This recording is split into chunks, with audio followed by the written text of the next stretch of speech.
sunrise into my eyes. Hey, I can't realize, say she don't just me. Well, hi everybody. Good evening. I trust you are well. Welcome to Amma Muses. So, this is Amma Manson. You can find me on social media. You can find this series exclusively on YouTube, but occasionally I will throw some on Facebook. So let's talk. Today I have a smoking hot topic to discuss. Amma discusses sexual selectivity. Big elephant yet again. You know me. I like to drag big animals into the room so we can discuss it. These are things that we should have discussed as a community a long time ago. Unfortunately, we have not. Sexual selectivity is a funny concept. It is a concept which is taught to females predominantly. In some communities, it is taught to all genders, and that's the way it should be. But in the community I'm from, and in most other communities, it is taught to women. It's a tool used to suppress women. But boys are never taught that, and it explains a whole host of things. So let's talk. You see, many men don't stay in one spot. They hop from knicker to knicker. And they do these things thinking that it's a fun game to play. They think it's because they are capable of doing it. What most people never do is sit down and consider the underlying causes of this. So today, with my cup of tea in hand, I want to bring this for us to discuss. If you are a man and you find yourself hopping from female A to female B to female C, and after you've tried 3 women, you don't seem to find what you are after. That satisfaction you are seeking is not there. You need to continue to 4, 5, 6 people, and you still don't find it. You are looking for whatever you are seeking in the wrong place. A lot of people don't have fulfillment. And when people don't have fulfillment, one of the excesses, the common excesses, is food. And after food, the next one is promiscuity. Sexual indiscipline. That's where most people go. Because they have inadequacies they have not explored. My dear, just as you don't mingle with just anybody, and that's on the surface, God, should you not mingle sexually with anybody? If you decide to be amorous with somebody, you need to consider a lot of serious consequences before you do. It is very possible for your genes and that person's genes to intermix and produce a human being. Can you live with the consequences of that child? Because that kid is going to take some traits from you. It's going to take some traits from the other person. Funnily enough, they will combine negatives from both sides and they will exaggerate those negatives. Can you live with it? Before you jump in a bed with anybody, you need to ask yourself, can you co-parent with this person? Can you cohabit with this person? Is it possible for you to have a long-standing relationship with this person or not? And if the answer is no, it is very much better for you to elect to disengage. When somebody is sexually selective, that person respects themselves. That person displays knowledge and understanding. That person knows that sexual activity goes beyond the act. It is an amalgamation of a person's soul and spirit and a person's existence in some cases. Many good people have ended up having kids with some rubbish people. And if you speak to those people, if you follow their stories and you observe what happens to them, you realize that the consequences of selecting a wrong partner are long, far reaching, and they are long lasting. They are not just immediate. So think carefully about it. I just want to bring that for us to discuss. See, it is not every beautiful thing that you should tango with. That is self-respect. It is not every good-looking man that I would want to be caught speaking with, just speaking with. Never mind shaking hands with. Certainly not in a bed with, and not intermixing my genes with. No way. Absolutely not. You will have to vet that person for their behaviors, for their personality, for their beliefs, and for their genes and genetic illnesses. There are some families with long-lasting mental health issues. And before you select to lay with a member from that family, you better know. You better know. You better understand. There are some people who have very, very funny behaviors, and it runs through the family. It is genetic. It is likely that if you have a child with one of these people, your kid will either be like them or will exhibit those traits. Can you live with that? Can you live with that? Have you thought about it? Have you thought about it? Yes, divorce may happen, separation may happen. But if you've made that stupid mistake of engaging with this person and ending up with a child, you will find that divorce is not that final. That separation is not that liberating at all. Many good people have ended up involving themselves with certain men or certain women, and it has derailed their whole life and purpose. Being with the wrong person, being in the presence of the wrong aura, can change so much about you. And for that reason, you really need to consider deeply before you select to lay with anybody. But this is a concept which is not taught in many communities. It's not even discussed. So today, I want to link this with self-respect and consequences. It is not every beautiful girl whose knickers you need to experience. No. And it is not any Tom, Dick, and Harry who should lay their fingers, their filthy hands on you. No. It is not everybody who should be able to say that this is my hit. No. And the reason why the answer is no, comes from many dimensions. Well, let's start from the easy one, health. Yes. Once you actually engage, once you actually tangle with somebody, you expose your health to this person. This person is responsible for the maintenance of your health. This person's self-respect is linked with your health. If this person is promiscuous and out there, very likely to pick something up and very likely to pass it on to you. You might be very self-respecting, but in the one instance that you've not respected yourself, that you've allowed just anybody in, exposes you so badly, and the consequences can be HIV and it can be many other things. It can be very serious consequences indeed. Health. Mental health. There are some people you should never tangle with because they are themselves so messed up here. They bring drama and they create drama wherever they go. Your life might have been peaceful. Your life might have been progressive. One blitz with this person is a hurricane in your life, and it leaves a devastating destruction behind it. One tango. I know many people who will tell you it was a one-night stand, but they live with the consequences decades after. Decades after. It is not a light decision, a partner to tango with. Not a light decision at all.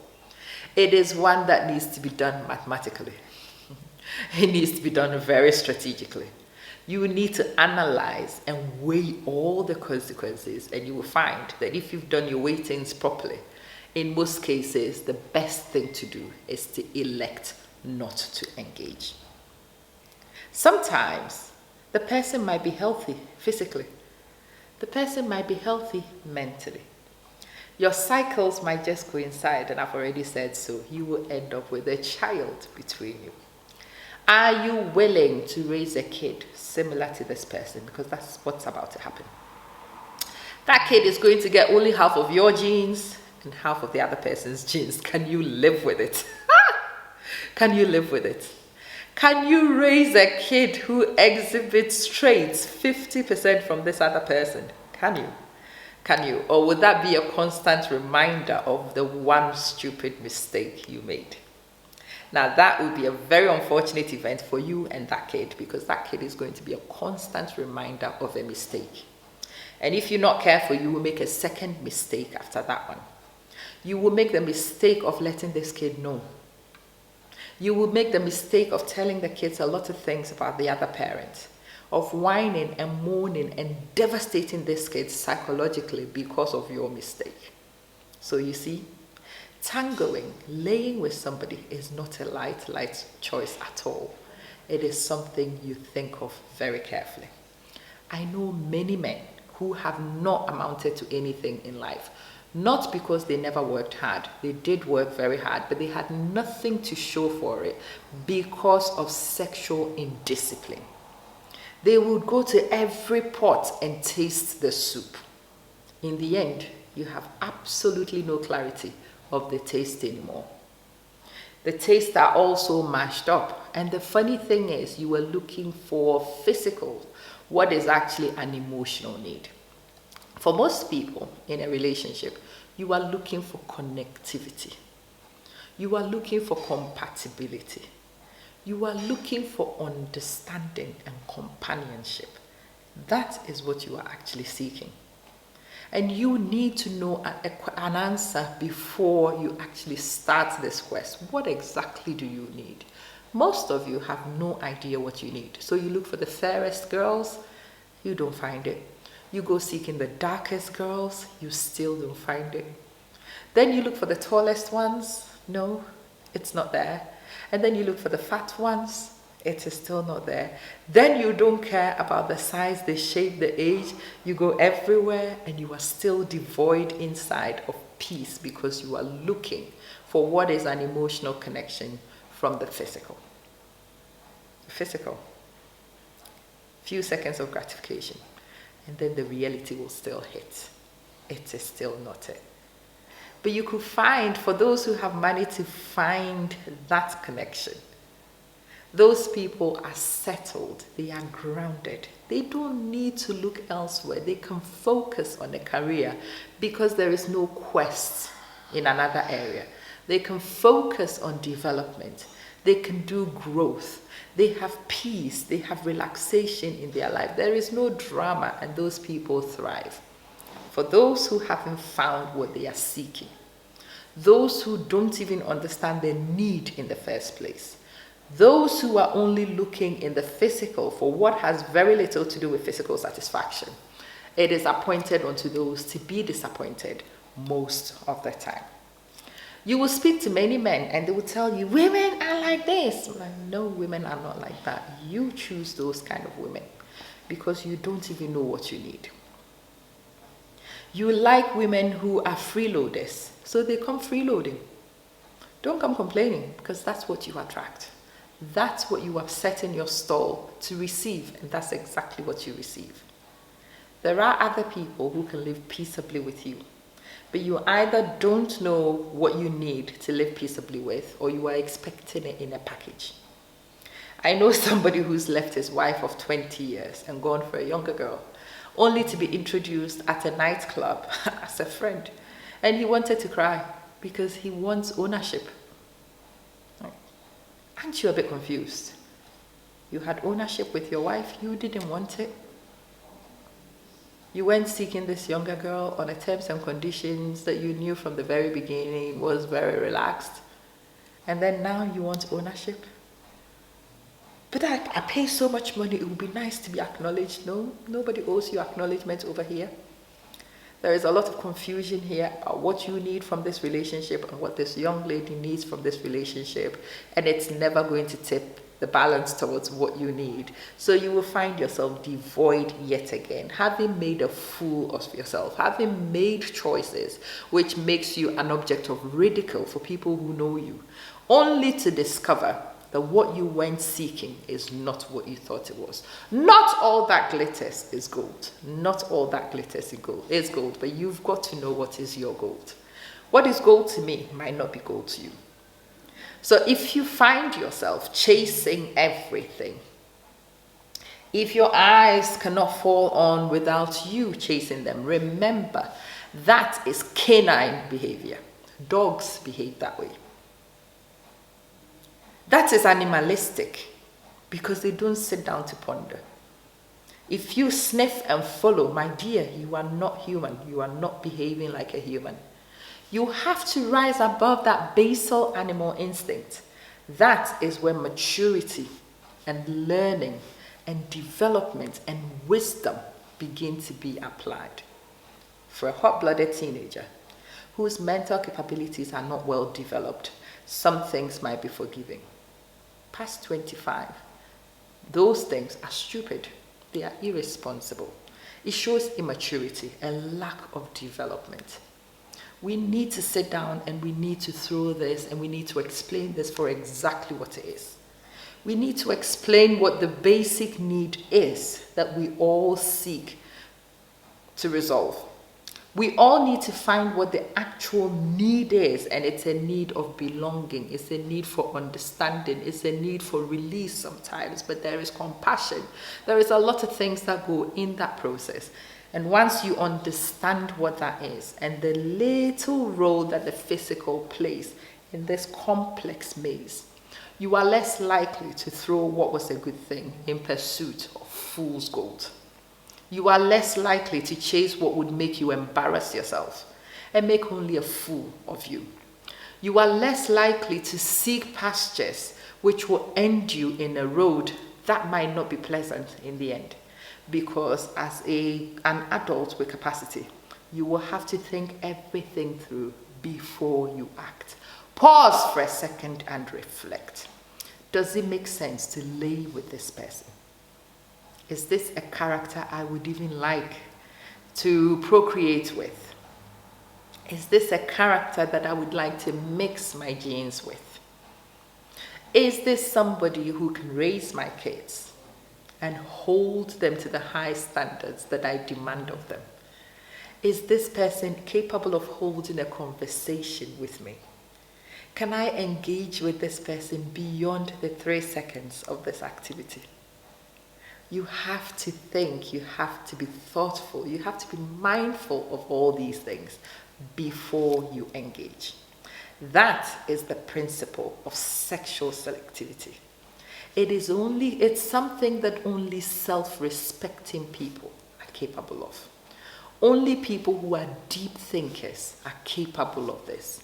Only people who are fully reflexive are capable of this. No, it's actually not because of your partner, it's because of you. No, your partner will not be there to monitor, to check, but you are an adult with capacity and you respect yourself so much that you do not descend in the gutters when nobody is looking. You are an adult and you understand consequences of actions. And so before you act, you ponder and make sure you can live with the outcomes before you take a step. Sexual selectivity is a sign of maturity. It's a sign of development. It's a sign of understanding. It's a sign of realization. And if you are immature, you are incapable of doing this. Just as we teach girls to be responsible and to be good wives, should we teach boys also to be responsible? Not because they are being careful for the sake of the women, but they understand the implications for their own health, physical health, mental well-being, and sometimes even social survival. Think before you act. Is this somebody I should engage with? Is this somebody I can live with the consequences of? Should my spirit and this spirit mix? Because we are spirit beings. Should my soul and this person interconnect? Or will it be a disaster after the 3 seconds of release? The release is only a few seconds, but the consequences could be a lifetime. Think, ponder, realize before you act. My name is Amma, and you know I like to drag big animals into the room for discussion. This one, as usual, will not be pleasant for some of you. It will be downright uncomfortable for some of you. But in order for us to grow and develop, we will have to have some of these conversations. Let me know your thoughts in the comments. And do feel free to reach me in my inbox and let me know what else you would like me to drag in the room for discussion. I'm Muses, and I hope you did watch. And please share the video. You can follow my YouTube channel to access them. You can find them on Facebook on Amma Manson. You may even find them on my other page, Transformations Inc. And you will find me teaching on I Need Science. Do hit me up. Tell me what you want to discuss. Tell me how I can collaborate with you. I am happy to sit like this and explain your products. I am doing brand endorsements and brand representations, definitely advertising and explaining your concepts and products. So do feel free to hit me up so we can partner and make progress together. Thanks for watching. See ya.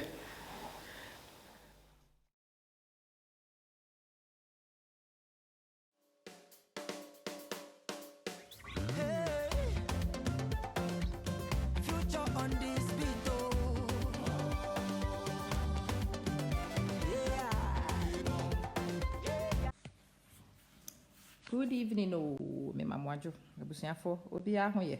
Nka mekoda. But obi a send me message 10 bi. And the thought that asem bi wo ha esi a ehia sa wo twen so kra. Me chiamo.